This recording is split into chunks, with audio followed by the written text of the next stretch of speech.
बिस्मिल्लाहिर्रहमानिर्रहीम। अस्सलाम वालेकुम व्यूअर्स, मैं मिस्टर जावेद। आपके सामने स्लाइड नज़र आ रही है रिएक्ट जेएस। जी हाँ, आज की वीडियो से हम रिएक्ट जेएस को भी स्टार्ट कर रहे हैं। इसकी बहुत ज़्यादा इम्पोर्टेंस और बहुत ज़्यादा मार्केट वैल्यू होने की वजह से मैं इसको स्टार्ट कर रहा हूँ। वैसे तो ये आज की लाइब्रेरी नहीं है, यानी कि ये आज ही डेवलप नहीं हुई, बहुत पुरानी है। लेकिन आज की मार्केट में रिएक्ट में इतना काम है, इस सारी डिटेल को या इन स्टैट्स को मैं नेक्स्ट वीडियो में इंशाल्लाह डिस्कस करूंगा, तो आपको मज़ीद आइडिया हो जाएगा। मैं बगैर टाइम वेस्ट किए प्रेजेंटेशन की तरफ चलता हूं और देखते हैं कि रिएक्ट का इंट्रोडक्शन वगैरह या ओवरव्यू कुछ लेते हैं कि रिएक्ट बेसिकली है क्या। अगर हम यहाँ पे फर्स्ट स्लाइड पे चलते हैं तो हमारे पास यहाँ पे कुछ इंट्रोडक्शन है रिएक्ट का, जिसमें हम यहाँ पे देखते हैं। जी, फर्स्ट पॉइंट है react JS is a declarative, efficient and flexible JavaScript library. सबसे पहले तो माइंड में ये रख लें, बहुत से स्टूडेंट्स के माइंड में ये कन्फ्यूजन है कि शायद जावास्क्रिप्ट का ये फ्रेमवर्क है। ऐसा नहीं है, रिएक्ट बेसिकली जावास्क्रिप्ट की लाइब्रेरी है।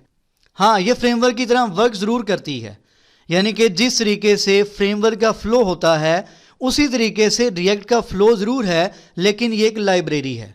उसके अलावा एक और पॉइंट अपने माइंड में रख लें कि कहीं पे भी आपको रिएक्ट का वर्ड नज़र आए, रिएक्ट जेएस का वर्ड नज़र आए या रिएक्ट डॉट जेएस का वर्ड नज़र आए, तो आपने इसमें भी कंफ्यूज नहीं होना, ये भी सेम ही टर्म है। For building reusable UI components. Components क्या हैं, इसको हम डिटेल में नेक्स्ट डिस्कस करेंगे। यहाँ पे वर्ड आया है कि ये जावास्क्रिप्ट की एक ऐसी लाइब्रेरी है जिसको हम यूआई डिज़ाइन करने के लिए यूज़ करते हैं। आपके पास किसी भी वेबसाइट का जो व्यू आता है, आप कोई भी साइट विजिट कर लें, आपके सामने जो साइट का व्यू आता है वो बेसिकली क्या होता है, वो यूआई होता है, यूज़र इंटरफेस, जिसके साथ यूज़र इंटरेक्शन करता है। ठीक है, किसी भी साइट का जो व्यू होता है उसको क्या नाम दिया जाता है, यूआई का नाम दिया जाता है, यूज़र इंटरफेस का नाम दिया जाता है। अब ये लाइब्रेरी क्या करती है, ये आपको रीयूजेबल कंपोनेंट्स बनाने में हेल्प करती है। फंक्शंस क्या होते थे, हम प्रोग्रामिंग में पढ़ते हैं। फंक्शन क्या है, फंक्शन रीयूजेबल कोड होता है, यानी कि हम जहां पे भी उसको यूज़ करना चाहते हैं, हम एक फंक्शन लिखने के बाद उसको 20 जगह पे यूज़ कर लेते हैं। तो बेसिकली ये जो लाइब्रेरी है ये भी हमें हेल्प करती है कि आप जब यूज़र इंटरफेस बनाएं तो आप कोड एक दफ़ा लिख के रख लें, ठीक है, और आप क्या करें, जहां जहां पे भी उस कोड की या उस बिल्डिंग ब्लॉक की आपको ज़रूरत पड़ती है, आप वहां पे उसको जस्ट कॉल करवा लेते हैं। इसकी डिटेल हम देखेंगे। उसके अलावा यहाँ पे एक और वर्ड आया है डिक्लेरेटिव का। ठीक है, बहुत से लोग ऐसे हैं जो कि अजीबो गरीब ही इस चीज़ को एक्सप्लेन करते हैं, लेकिन अगर आप ऑफिशियल साइट पे जाते हैं, यहाँ पे रिएक्ट की जो ऑफिशियल साइट है, आसान से अल्फाज में यहाँ पे लिखा है declarative views make your code more predictable and easier to debug. यानी कि आपका जो कोड होता है वो प्रिडिक्टेबल होता है और बहुत इजी है उसको डिबग करना। नेक्स्ट पॉइंट की तरफ अगर मूव करते हैं, नेक्स्ट पॉइंट में हमारे पास यहां पे है जी second point, it is an open source component based front end library. सबसे पहले तो माइंड में एक चीज रख लें कि ये जो रिएक्ट की लाइब्रेरी है ये आपका जो फ्रंट एंड है वेबसाइट का, ठीक है, आपकी वेबसाइट का जो व्यू है, यूजर इंटरफेस है, ये उसको बनाने में हमारी हेल्प करती है। अब बहुत से स्टूडेंट्स के माइंड में क्वेश्चन आएगा कि हम HTML CSS को ऑलरेडी यूज़ कर रहे हैं, तो हमें इसकी क्या ज़रूरत है, हम इसको क्यों सीखें, जब ये भी फ्रंट एंड के लिए ही वर्क कर रही है, तो हम HTML CSS में कर रहे हैं। देखें, अगर आप दोनों को कंपेयर करते हैं तो बहुत सी चीज़ों में डिफरेंसेस हैं। कैसे, आप जब रिएक्ट की लाइब्रेरी को यूज़ करते हुए यूआई डिज़ाइन करते हैं तो वो जितना एफिशिएंट होता है उतना एफिशिएंट आप HTML CSS के ज़रिए नहीं बना सकते। और HTML CSS में फ़र्ज़ करें आपने 3 सेक्शन बनाने हैं, तो नॉर्मली आप क्या करते हैं, तीनों सेक्शन के लिए अलग अलग कोड राइट करते हैं। जबकि रिएक्ट में क्या होगा, आप एक सेक्शन के लिए कोड राइट करेंगे, जबकि बाकी 3 हो या 300 मजीद उस किस्म के सेक्शंस हों, आप उसी कोड को रीयूज करेंगे। ये आसानी है, ये एफिशिएंसी है। ठीक है, जब हम काम करेंगे मजीद आपको पता चल जाएगा। अब यहां पे एक वर्ड यूज हुआ है ओपन सोर्स का। मे भी आप में से बहुत से ऐसे हों जो जानते हों कि ओपन सोर्स से क्या मुराद है, और जो नहीं जानते उनके लिए मैं थोड़ा सा एक्सप्लेन कर देता हूं कि दुनिया में बहुत से सॉफ्टवेयर या लाइब्रेरीज ऐसे हैं जिनका जो कोड होता है वो ओपनली पड़ा होता है इंटरनेट पे। क्या मतलब है इस बात का? अगर आप गूगल में राइट करते हैं गिटहब या रिएक्ट सोर्स, इस तरीके से आप कोई भी टर्म सर्च कर लें, तो हमारे पास यहाँ पे एक साइट है गिटहब के नाम से। बहुत से लोग इसको जानते होंगे और जो नहीं जानते वो इसको विजिट कीजिएगा। अगर इसकी बात की जाए तो यहाँ पे आपको रिएक्ट का कंप्लीट सोर्स पड़ा मिलेगा, ठीक है। यानी कि जब फर्स्ट टाइम किसी डेवलपर ने रिएक्ट का कोड लिखा, यानी कि रिएक्ट को डेवलप किया फर्स्ट टाइम, उसने इसका सारे का सारा जो सोर्स है वो ओपनली इंटरनेट पे रख दिया है कि कोई भी आए वो इस सोर्स को यूज करे, इसमें मॉडिफिकेशंस करे, इसको अपडेट करे, इसमें चेंजेस करके इसके अंदर और फंक्शनैलिटी ऐड करे, इसके अंदर मजीद मॉड्यूल्स ऐड करे एंड सो ऑन। ये होता है ओपन सोर्स।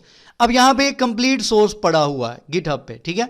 ये कंप्लीट सोर्स इसका पड़ा हुआ है और ये लास्ट रिलीज, ये देखें, ये लिखा हुआ है लेटेस्ट मार्च 22 2021 96 रिलीज, ठीक है। यानी कि इतनी दफा इसके अंदर मॉडिफिकेशंस होने के बाद इसको अपडेट किया गया है इस लाइब्रेरी को। उसके अलावा अगर बात की जाए, यहां पे आप देख सकते हैं 184K स्टार। इसकी पॉपुलैरिटी अगर आप देखेंगे तो आपको इसकी पॉपुलैरिटी दुनिया में बहुत ज़्यादा मिलेगी। फेसबुक ने, हम नेक्स्ट स्लाइड में इसको डिस्कस भी करते हैं, फेसबुक का डेवलपर था जिसने इसको फर्स्ट टाइम डेवलप किया था और इस टाइम इसके अंदर बहुत ज़्यादा मॉडिफिकेशंस होने के बाद अब जो लेटेस्ट वर्जन है रिएक्ट का, वो आपके सामने लेटेस्ट जो सोर्स है वो यहाँ पे ये पड़ा हुआ है। इसको नाम दिया जाता है ओपन सोर्स का। आप भी इसके अंदर मॉडिफिकेशंस कर सकते हैं। अगर आप देखते हैं कि ये वाली चीज़ ऐसे नहीं ऐसे होनी चाहिए तो आप इसके अंदर मॉडिफिकेशन कर सकते हैं। इसको नाम दिया जाता है ओपन सोर्स का। बहरहाल मैं स्लाइड की तरफ दोबारा से चलता हूं। It is an open source component based front end library responsible only for the view layer of the application. आपकी जो एप्लीकेशन है, वेब एप्लीकेशन है, उसका जो व्यू है वो सिर्फ डिज़ाइन करने में, बनाने में, इंटरेक्टिव, एफिशिएंट, फ्लेक्सिबल जो यूआई है वो डिज़ाइन करने में रिएक्ट आपकी हेल्प करती है। नेक्स्ट मूव करते हैं। नेक्स्ट हमारे पास है जी, it was created by Jordan Walke who was a software engineer at Facebook. सबसे पहली दफ़ा फेसबुक का एक सॉफ्टवेयर इंजीनियर था जॉर्डन वॉग, जिसने सबसे पहली दफ़ा रिएक्ट को क्रिएट किया था। नेक्स्ट हमारे पास है जी point, it was initially developed and maintained by Facebook and was later used in its products like WhatsApp and Instagram वगैरह। ठीक है जी, सबसे पहले इसको Facebook में ही यूज़ किया गया था। उसके बाद इसकी फंक्शनैलिटी को देखते हुए, इसकी वर्किंग को देखते हुए इसको इस टाइम WhatsApp, Instagram और बहुत सी साइट्स हैं, YouTube, इवन YouTube में भी React.js को यूज़ किया जा रहा है। किस तरीके से वो मैं थोड़ा सा एक्सप्लेन आपको भी कर दूंगा। Facebook developed React.js in 2011 in its news feed section. जो Facebook का न्यूज़ फीड का सेक्शन था, सबसे पहले React.js को वहाँ पे यूज़ किया गया था, but it was release to the public in the month of May 2013। लेकिन मई 2013 में अवाम के लिए, लोगों के लिए इसको पब्लिक किया गया है। उससे पहले सिर्फ और सिर्फ Facebook में ही इसको यूज़ किया जा रहा था। उसके बाद हमारे पास यहाँ पे है प्री रेक्विजिट से मुराद ये होता है कि रिएक्ट को सीखने के लिए आपको प्री रेक पहले क्या क्या आना चाहिए। तो बिल्कुल आसान है।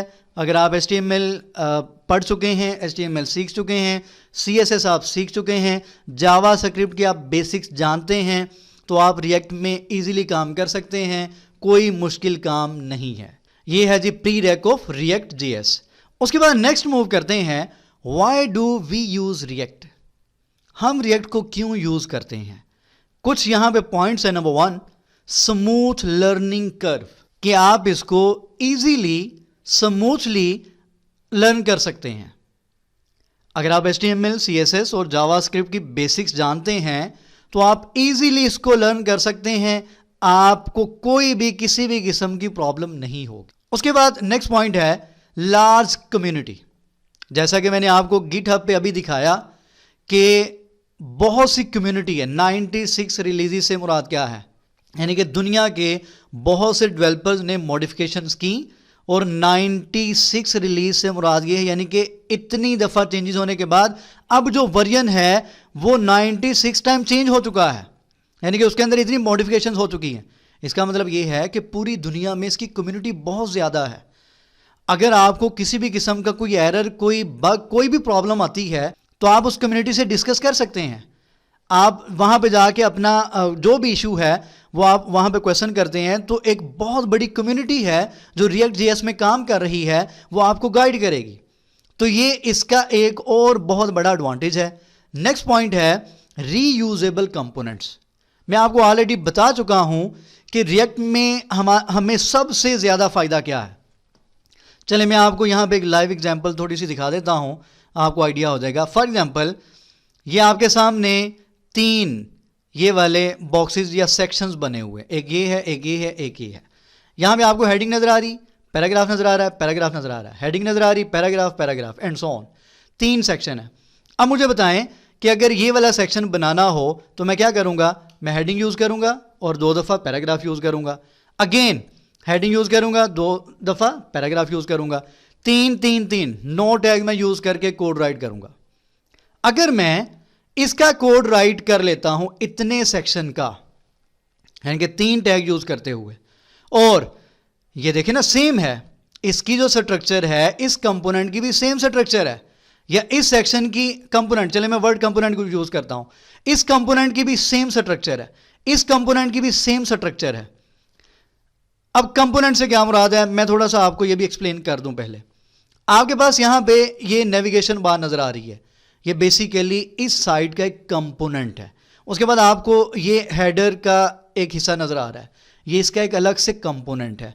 उसके बाद आपको ये 3 डिफरेंट सेक्शंस नज़र आ रहे हैं, ये अलग अलग कंपोनेंट्स हो सकते हैं।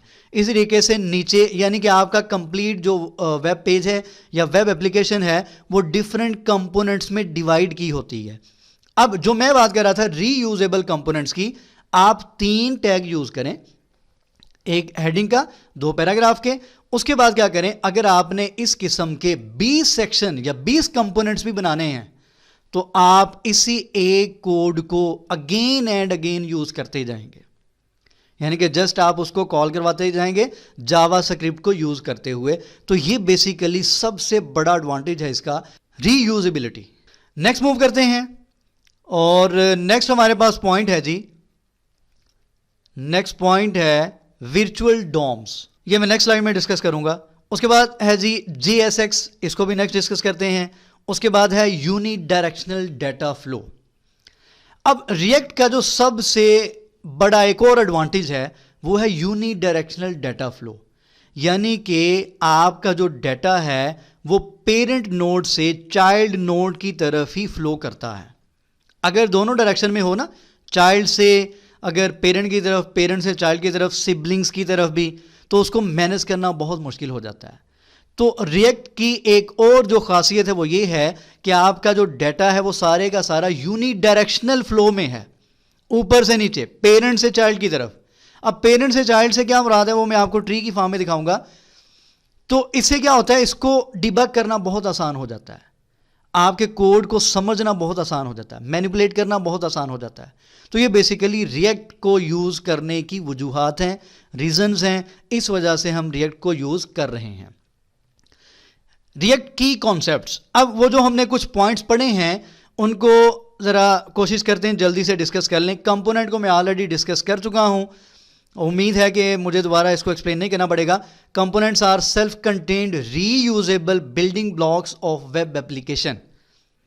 अगर तो आप लोगों को फंक्शन का कॉन्सेप्ट है तो आपको कंपोनेंट का जो कॉन्सेप्ट है वो भी इजीली समझ में आ जाएगा कि फंक्शन में भी हम क्या करते थे, एक दफ़ा कोड लिखने के बाद उसको रीयूज़ कर लेते थे 20-25 जगहों पे अगर करना चाहते हैं। इसी तरीके से हम क्या करते हैं, यहाँ पे कंपोनेंट्स बना लेंगे, कंपोनेंट का वर्ड हम यूज़ कर रहे हैं, कंपोनेंट बना लेंगे और अपनी वेब एप्लीकेशन में जहाँ जहाँ पे हमें कंपोनेंट की ज़रूरत पड़ी हम उसी कंपोनेंट को जस्ट कॉल करते जाएंगे, दोबारा से उस कंपोनेंट का कोड नहीं राइट करेंगे। तो ये बहुत बड़ा एडवांटेज है जिसकी बेस पे जावास्क्रिप्ट की ये लाइब्रेरी वर्क करती है। सेकंड पॉइंट है they describe your UI at any point in time just like a server rendered app. यानी कि जिस तरीके से सर्वर रेंडर्ड ऐप वर्क करती है, यानी कि सर्वर की तरफ से डाटा रेंडर होकर आता है, तो ये जो लाइब्रेरी है ये उसी तरीके से वर्क करती है। यानी जो आपका यूज़र इंटरफेस है, अगर कहीं पे किसी टाइम पे भी डाटा रेंडर होना है तो वो इजीली फौरन से रेंडर हो जाएगा। मैं आपको इसकी भी एग्जांपल अभी दिखाता हूं। नेक्स्ट मूव करते हैं। नेक्स्ट हमारे पास है जी JSX। जो लास्ट स्लाइड में एक वर्ड आपने देखा था, यहां पे ब्रैकेट में लिखा है जावास्क्रिप्ट XML, यानी कि जावास्क्रिप्ट और XML दोनों का मिक्सचर है बेसिकली ये रिएक्ट JS की लाइब्रेरी। अगर यहां पे पढ़ा जाए point, markup language for creating React elements, mix of HTML and JavaScript which is compiled to JavaScript. HTML और जावास्क्रिप्ट का कोड आपस में मिक्स होके जो आपके पास कंपाइल्ड फॉर्म में जावास्क्रिप्ट का कोड आता है उसको JSX का नाम दिया जाता है। एग्जाम्पल नीचे यहां पे दी गई है, देखें यहां पे टैग मैंने यूज किया H1 का और यहां पे लिखा है हेलो वर्ल्ड। ये तो HTML का पार्ट हो गया। सेमीकोलन हम क्यों यूज करते हैं? जावास्क्रिप्ट की वजह से। यहां पे अगर आप देखें, अगर तो मैंने यहां पे कांस्टेंट लिया है एलिमेंट इज इक्वल टू, ये किसका कोड है? ये जावास्क्रिप्ट का है। यानी कि HTML और जावास्क्रिप्ट का कोड आपस में मिक्स होगा। मिक्स होने के बाद एक नई फॉर्म जो बनेगी जिसको JSX का नाम दिया जाता है। तो बेसिकली रिएक्ट JS की लाइब्रेरी इस तरीके से वर्क करती है। उसके बाद हमारे पास है जी ये हो गया है। उसके बाद नेक्स्ट स्लाइड पे अगर मूव करते हैं, वर्चुअल डॉम। ये है जी मेन यहां पे कॉन्सेप्ट कंपोनेंट के बाद समझने वाला। सबसे पहले तो आपके माइंड में ये कॉन्सेप्ट होना चाहिए कि डॉम क्या है। डॉम बेसिकली होता है डॉक्यूमेंट ऑब्जेक्ट मॉडल। अगर मैं यहां पे डायग्राम आपको दिखाता हूं, सपोज ये मेरे पास एक डायग्राम है डॉक्यूमेंट ऑब्जेक्ट मॉडल की, उसको ओपन चले रहने देते हैं। ये मेरे पास एक डायग्राम है, आपको एक ट्री नजर आ रहा है, ठीक है। ट्री में आपको यहां पे डॉक्यूमेंट नजर आ रहा है, रूट एलिमेंट HTML है, उसके बाद हेड का एलिमेंट है, बॉडी का एलिमेंट है, टाइटल है, href है, एंकर टैग है, H1 है एंड सो ऑन। ये क्या है? ये डॉम है। आपका जो HTML का पेज होता है, आपका ब्राउजर क्या करता है? एक ट्री बना देता है उसकी, जिसको डॉम बोलते हैं, डॉक्यूमेंट ऑब्जेक्ट मॉडल। आपके डॉक्यूमेंट के ऑब्जेक्ट्स का मॉडल। दोबारा से समझें, आपके डॉक्यूमेंट में जो ऑब्जेक्ट्स हैं, HTML का टैग है, हेड का टैग है, टाइटल का टैग है, बॉडी का टैग है, एंकर टैग है, H1 का टैग है, ये क्या है? ये ऑब्जेक्ट्स हैं। इनका मॉडल यानी कि इनका एक ट्री बना देना। अब ये ट्री किस लिए होता है? ये ट्री इसलिए होता है कि आपका डॉक्यूमेंट ब्राउजर में ट्रेवर्स कैसे होगा, प्रोसेस कैसे होगा, किस तरीके से इसकी प्रोसेसिंग होनी है, इसको नाम दिया था डॉम का, डॉक्यूमेंट ऑब्जेक्ट मॉडल। आपके हर वेब पेज का यानी कि आपके हर डॉक्यूमेंट का एक ट्री बनता है। इस तरीके से ये ट्री बनता है। नॉर्मली जब आपका वेब पेज एक दफा, दो दफा, तीन दफा, जब जब भी आपका वेब पेज लोड होता है तो ये आपका जो ट्री है ये रेंडर या लोड होता है। रिएक्ट JS ने क्या कहा? रिएक्ट JS ने कहा कि ये टाइम वेस्टिंग काम है, कि हर दफ़ा अगर फ़र्ज़ करें मैंने थोड़ी सी कोई मॉडिफिकेशन कहीं पे की है, किसी कंपोनेंट में मैंने कोई भी चेंजेस किए हैं, उसको अपडेट किया है, ये तो टाइम वेस्ट है कि कंप्लीट ट्री या कंप्लीट डॉम हर बार ही लोड हो। तो रिएक्ट JS ने कॉन्सेप्ट दिया वर्चुअल डॉम का, कि आप क्या करें, जो रियल में डॉम है, डॉक्यूमेंट ऑब्जेक्ट मॉडल है, उसकी आप एक कॉपी बना लें, ठीक है। अब होगा क्या, जरा लॉजिक समझिएगा। यहां पे लिखा है जी the virtual DOM is use for efficient rerendering of the DOM. उसके बाद पॉइंट लिखा है whenever possible does not update entire component in real DOM computes a patch operation that updates part of the DOM. अब होगा क्या कि react JS ने कहा कि हर दफा ये जो कंप्लीट ट्री या कंप्लीट डॉम लोड होता है, ये काम ठीक नहीं है। अगर मैंने फर्ज करें एक कंपोनेंट में चेंजेस की हैं तो बाकी ट्री क्यों लोड हो रहा है? होना यह चाहिए कि जस्ट वही एक कंपोनेंट लोड हो ताकि टाइम वेस्ट ना हो, पेज लोड होने में टाइम ना लगे और एफिशिएंटली आपके सामने पेज रेंडर होके आ जाए। यही काम हो रहा है। कभी अगर आप लोगों ने नोट किया हो, अगर मैं यहां पे फेसबुक पे आता हूं, आपने कभी नोट किया कि फेसबुक का पेज लोड होता हो? अगर सपोज मैं यहां पे किसी भी चीज पे क्लिक करता हूं, फर्ज करते हैं मैं प्रोग्रामिंग वर्ल्ड इस पेज पे क्लिक किया, आप लोग गौर करें मेरा पेज लोड नहीं हुआ। यहां पे यूआरएल चेंज हो चुका है लेकिन पेज लोड नहीं हुआ। मैं किसी भी चीज पे क्लिक करता हूं, फर्ज कर रहे हैं न्यूज फीड पे या किसी भी कंपोनेंट पे क्लिक करता हूं, पेज लोड नहीं हो रहा।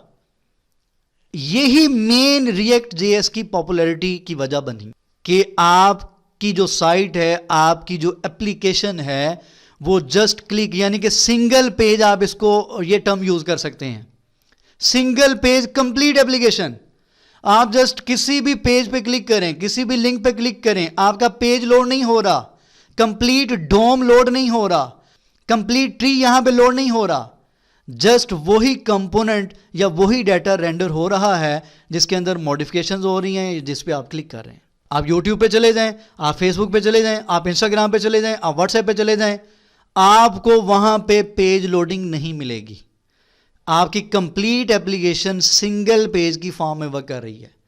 तो ये मेन कॉन्सेप्ट है आपके वर्चुअल डॉम का। अगर मैं इनकी ऑफिशियल साइट पे चला जाता हूं, आप किसी भी पेज पे क्लिक कर लें, पेज चेंज हो रहा है, मैं नेक्स्ट पेज पे मूव कर रहा हूं लेकिन कोई भी पेज लोड नहीं हो रहा। तो ये एफिशिएंसी है, ठीक है। कंप्लीट डोम आपका हर दफा लोड नहीं हो रहा। और अगर हम नेक्स्ट मूव करें जी, ये कंप्लीट हमारी प्रेजेंटेशन हो चुकी है। ये कुछ इंट्रोडक्शन था रिएक्ट जेएस का। मेरी कोशिश यही थी कि 10-12 मिनट से ज़्यादा मैं ना वीडियो को लेके जाऊं, लेकिन उसके बावजूद आप क्या कर सकते हैं, जब एक्सप्लेनेशन हो रही होती है तो फिर मेरी कोशिश होती है कि कोई भी पॉइंट मिस ना हो जाए। बहरहाल दुआ में याद रखा करें और चैनल जिन्होंने सब्सक्राइब नहीं किया सब्सक्राइब करें। इंशाल्लाह इसको भी हम साथ लेके चलेंगे और नेक्स्ट वीडियो में मैं आपको कुछ स्टैट्स सिखाऊंगा ताकि आपको थोड़ी सी मोटिवेशन मिले कि हमने रिएक्ट में काम क्यों करना। दुआ में याद रखा करें। अल्लाह हाफ़िज़ नासिर।